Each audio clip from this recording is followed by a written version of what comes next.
Heat chapter में हम लोग ये चीज़ पढ़ा था, है ना। इंटरनल एनर्जी यू से इंडिकेट करते हैं। इंटरनल एनर्जी बोलता है कि potential energy plus kinetic energy होता है, लेकिन हम वहाँ पे पढ़ा था कि internal energy is equal to kinetic energy के लिए होता है। लेकिन आइडियल गैस के लिए, फॉर आइडियल गैस के लिए इंटरनल एनर्जी हमारा काइनेटिक एनर्जी के बराबर होता है, ध्यान रखना है। और काइनेटिक एनर्जी का फॉर्मूला हम लोग क्या पढ़ा था, NF/2 RT पढ़ा था। काइनेटिक एनर्जी का हम फॉर्मूला नहीं पढ़ा था, NF/2 RT। अब चेंज ऑफ, अगर इंटरनल एनर्जी की बात करेंगे तो चेंज ऑफ काइनेटिक एनर्जी भी आएगा, तो ये हमारा हो जाएगा NF/2 R, और T के जगह क्या होता है, डेल्टा T होता है, क्योंकि हमारा इंटरनल एनर्जी किस पर डिपेंड करता है, चेंज ऑफ टेम्परेचर पर। अब एक चीज़ ध्यान से देखें कि ये NF/2 इंटू आर क्या पढ़ा था कि CV इज इक्वल टू क्या होता है, F/2 इंटू आर पढ़ा था, और CP इज इक्वल टू पढ़ा था F/2 + 1 इंटू में R। तो अगर F/2 इंटू आर के जगह हम CV यूज कर ले तो चेंज ऑफ इंटरनल एनर्जी हमारा क्या हो जाएगा, NCV डेल्टा T। हम यहाँ से भी लिंक कर सकते हैं NCV डेल्टा T से, ठीक है, नोट कर लेते हैं। फॉर आइडियल गैसेस ध्यान देते हैं, आइडियल गैस के लिए क्या है कि इंटरनल एनर्जी हमारा स्टेट फंक्शन होता है, ठीक है। U हमारा डिपेंड्स ओनली टेम्परेचर पे करता है, जैसे हम लोग अभी देखा था formula U is equal to NF/2 into RT। तो ये सिर्फ टेम्परेचर पे डिपेंड करता है U का वैल्यू, क्योंकि N हमारा क्या होता है, कोई नंबर होता है, F हमारा क्या होता है, डिग्री ऑफ फ्रीडम होता है, R हमारा कांस्टेंट ही होता है, ये सब कांस्टेंट होता है। तो इस वजह से क्या होता है, डायरेक्ट हमारा किस पर डिपेंड करता है, टेम्परेचर पे। या चेंज ऑफ इंटरनल एनर्जी की भी बात करें तो NF/2 R डेल्टा T होता है, या इसी को हम लोग लिखते हैं NCV डेल्टा T का, है ना। इसके जगह पे F/2 इंटू आर के लिए हम करते हैं, तो इसीलिए बोल रहा है चेंज ऑफ हमारा इंटरनल एनर्जी भी डायरेक्टली प्रोपोर्शनल किसका होगा, डेल्टा T का होगा, ठीक है। डेल्टा U बोल रहा है एक चीज़ की पाथ इंडिपेंडेंट होता है। पाथ इंडिपेंडेंट कहने का मतलब क्या है कि ये हमारा A पोजीशन है और ये हमारा B पोजीशन है। अगर हम A से B इस डायरेक्शन से जाए, मान लेते हैं 1, या इधर से जाए, इसको मान लेते हैं 2, या इधर से जाए, हर कंडीशन पे ये पाथ पे डिपेंड हमारा नहीं करता है। कहने का मतलब क्या है कि चेंज ऑफ इंटरनल एनर्जी 1 का जो इक्वल हो जाएगा चेंज ऑफ इंटरनल एनर्जी 2 का is equal to change of internal energy 3 का होगा। ये पाथ पर हमारा डिपेंड नहीं करता है, जैसे भी होगा वो चला जाएगा। लेकिन वर्क डन में हमारा ऐसा नहीं होता था, ठीक है। वर्क डन की अगर हम बात करते हैं, अगर तीनों के लिए वर्क डन की बात करें तो work done 1 is greater is equal to होता था, ग्रेटर इक्वल टू होता था 2, ग्रेटर हमारा वर्क डन 3 के लिए होता था। ये चीज़ हम लोग पहले देखा था, ठीक है। मतलब चेंज ऑफ इंटरनल एनर्जी अभी हम लोग पढ़ा है NCV डेल्टा T। तीसरी नंबर बात या नेक्स्ट हमारा डेल्टा U अगर क्लोज्ड के लिए हम बात करते हैं, मतलब चेंज ऑफ इंटरनल एनर्जी अगर क्लोज साइकिल के लिए बात करेंगे तो उसका 0 होता है। मतलब डेल्टा U हमारा 0 होगा कब, क्लोज्ड के लिए। क्लोज के लिए कहने का मतलब क्या है कि मान लेते हैं A से B हम यहाँ आया और फिर B से A पर आ जाता है। कहने का मतलब क्या है कि हम A से B पर गया और B से फिर किस पर आ गया, A पर, तो इस समय हमारा चेंज ऑफ इंटरनल एनर्जी क्या होता है, 0 होता है, ठीक है। नोट करते हैं।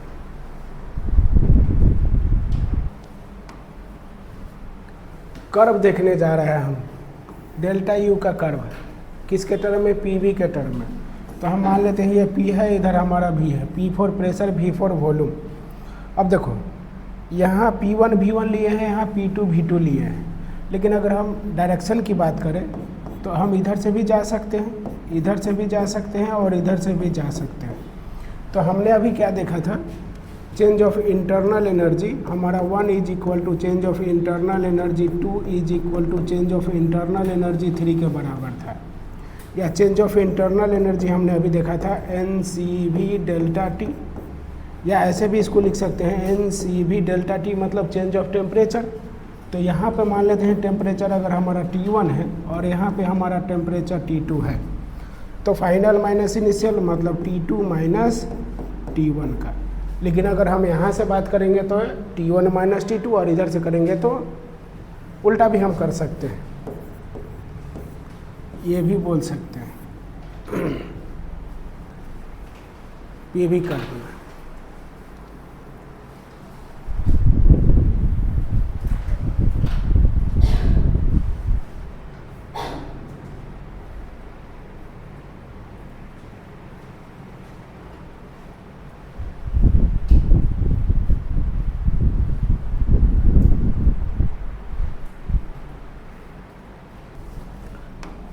अब PV का टर्म इसी का देख लेते हैं। PV का टर्म, PV कहने का मतलब क्या है कि डेल्टा U हमने अभी क्या पढ़ा है, NCV डेल्टा T पढ़ा है। आइडियल गैस से हम लोग क्या जानते हैं फॉर्मूला कि PV is equal to nRT होता है, PV is equal to nRT होता है। ठीक है, इसको चेंज करके देखते हैं। NCV के जगह पे हम लिख सकते हैं F/2 into R delta T लिख सकते हैं, या इसको ऐसे भी लिख सकते हैं NF/2 into R T2 minus T1। हम मान लेते हैं यहाँ पे टेम्परेचर हमारा T1 है और यहाँ पे हम टेम्परेचर हम मान लेते हैं T2 है। तो अब यहाँ से ध्यान से देखना है, ध्यान देना है, बहुत ज़रूरी है। हम यहाँ से क्या कर रहे हैं, N और R को अंदर भेज देते हैं, N और R को हम अंदर भेज रहे हैं। तो ये क्या बचा, F/2 NR T2 minus NR T1 का होगा। अब देखो ध्यान से, हमने यहाँ देखा था कि PV is equal to NRT, तो यहाँ P1 V1 है, तो हम इसको ऐसे लिख सकते हैं क्या, P1 V1 is equal to NRT1 लिख सकते हैं। तो यहाँ पे हम लिख सकते हैं कि P2 V2 is equal to NRT2 लिख सकते हैं। कहने का मतलब क्या है कि NRT2 को जगह पे हम P2 V2 भी लिख सकते हैं, तो NRT1 के जगह P1 V1 भी लिख सकते हैं, तो लिख देते हैं। F/2 इधर क्या आ रहा है, P2 V2 minus P1 V1 का एक नया फॉर्मूला बन गया है ना। इसमें अब हमारा डिग्री ऑफ फ्रीडम भी है, प्रेशर भी है, वॉल्यूम भी है, या चेंज ऑफ हम वॉल्यूम और प्रेशर बोल सकते हैं। यहाँ देख रहे हैं वॉल्यूम हमारा है, अगर इस पॉइंट पर देखें हम तो वॉल्यूम कितना है, प्रेशर कितना है 2, तो 2, वॉल्यूम कितना है 6, लेकिन 2 हमारा है किलो पास्कल में, तो 2 इंटू 10 टू द पावर -3 होगा कि +3, -3। अगर इस पर हम देखें P1 पे, ये हमारा अगर P1 पॉइंट ले ले, P1 V1, तो ये हमारा P2 V2 हो जाएगा। तो यहाँ पे हमारा प्रेशर कितना है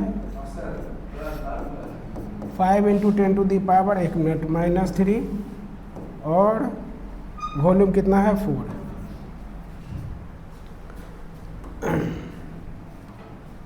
तो आते हैं, फार्मूला भी है पढ़ा था चेंज ऑफ पोटेंशियल एनर्जी के लिए, F/2 P2 V2 minus P1 V1। अब वैल्यू पुट कर देना है सिर्फ, किसका है, डायटोमिक का। तो डायटोमिक का डिग्री ऑफ फ्रीडम 5 होता है ना।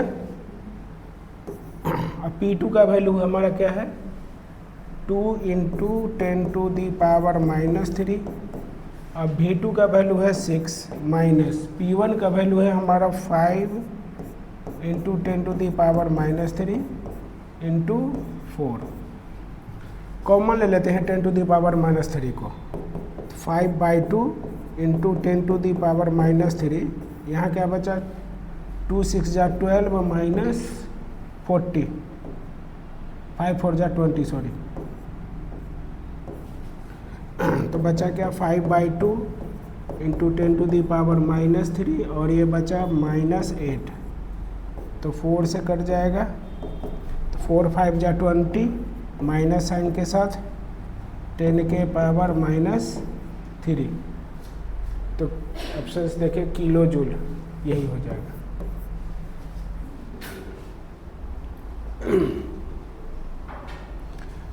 अब इसमें जो है पहले जितना फार्मूला पढ़ा है ना सबका यूज का क्वेश्चन आएगा, ठीक है, ध्यान रखना। चलते हैं देखते हैं क्या बोल रहा है। Increase in temperature of the gas filled container would lead to, हम लोग काइनेटिक एनर्जी का फार्मूला पढ़ा था F/2 RT। अगर ये टेम्परेचर इंक्रीज करेगा तो ये भी इंक्रीज करेगा। सिंपल सिंपल क्वेश्चन था।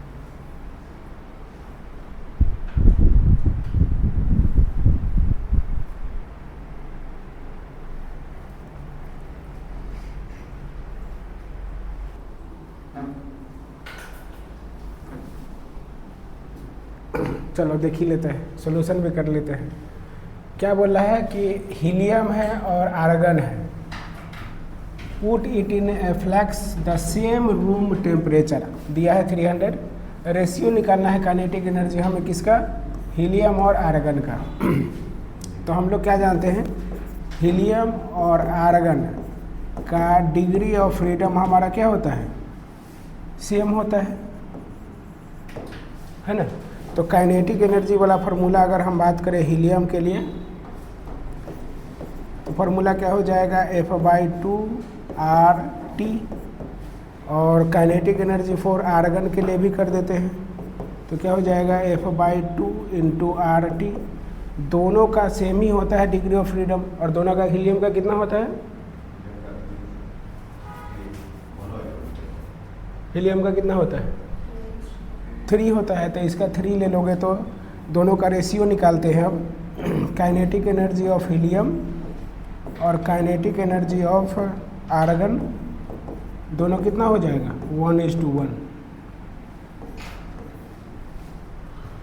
वर्क डन हमें निकालना है कहाँ से कहाँ तक, पाथ ABCD तक। तो वर्क डन ABCD तक कैसे होगा, तो पहला वर्क यहाँ से यहाँ होगा, तो work done by AB plus work done by BC, work done by BC plus work done by CD, work done by CD।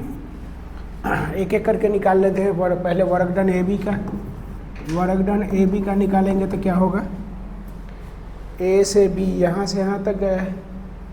तो हम लोग फार्मूला वर्क डन का पढ़ा था P डेल्टा भी याद है, ये वाला पढ़ा था। तो यहाँ पे P हमारा क्या है, P0 है, और V क्या है, चेंज ऑफ, तो 3V0 - 2V0 है ना।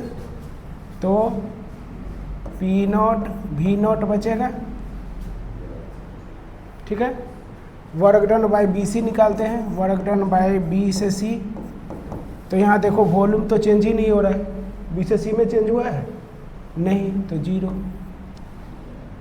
अब वर्क है माइनस कैसे, 3V0 - 2V0 ना। अब आते हैं CD के लिए, यहाँ उल्टा आ रहा है, तो वर्क डन बाई CD, तो पहले तो माइनस साइन होगा, है ना।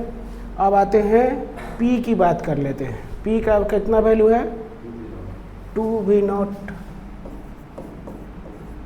अब V0 की बात कर लेते हैं, तो यहाँ से यहाँ तक ये माइनस हो जाएगा, 3V0 - V0 मतलब 2V0, हम माइनस पहले ही लगा दिया था, तो ये कितना आ रहा है -4P0 V0। अब ऐड कर देते हैं यहाँ पे, ये हमारा आया था P0 V0 प्लस 0, अब प्लस -4P0 V0, तो क्या हो जाएगा -3P0 V0, -3P0 V0।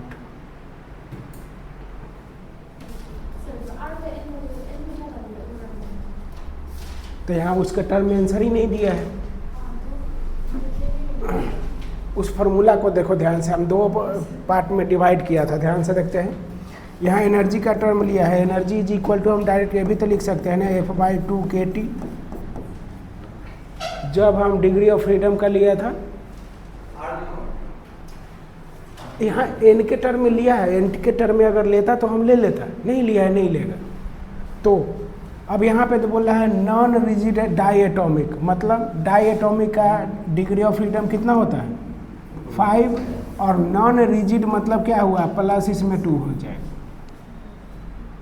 तो उसके बाद और क्या वैल्यू लिया है, एनर्जी ऑफ 10, तो एन का वैल्यू लिया है, तो एन भी हम यहाँ ले लेते हैं, एन नंबर के लिए बात बोला है तो 10 इंटू ये आ गया 7 ना, 7/2 इंटू KT के टर्म में लिया है, हम भी छोड़ देगा 5। तो अगर देखो कन्फ्यूजन में अगर ये ऐसे यूज करोगे काइनेटिक एनर्जी वाला फार्मूला जो दूसरा वाला था NF/2, ये RT वाला जो यूज था, यहाँ जब हम K के वैल्यू के जगह पे जब N का वैल्यू एवोगाड्रो नंबर का यहाँ लेता था और यहाँ आता था तब, तो यहाँ पे एवोगाड्रो का नंबर का बात ही नहीं बोला है। नहीं तो जैसे K is equal to formula होता है ना, ध्यान से आते हैं, इधर देख लेते हैं। K का फार्मूला हमारा होता है R/N, अगर N के टर्म में लेता तो हम उसके तरह लेकर जाता, ठीक है।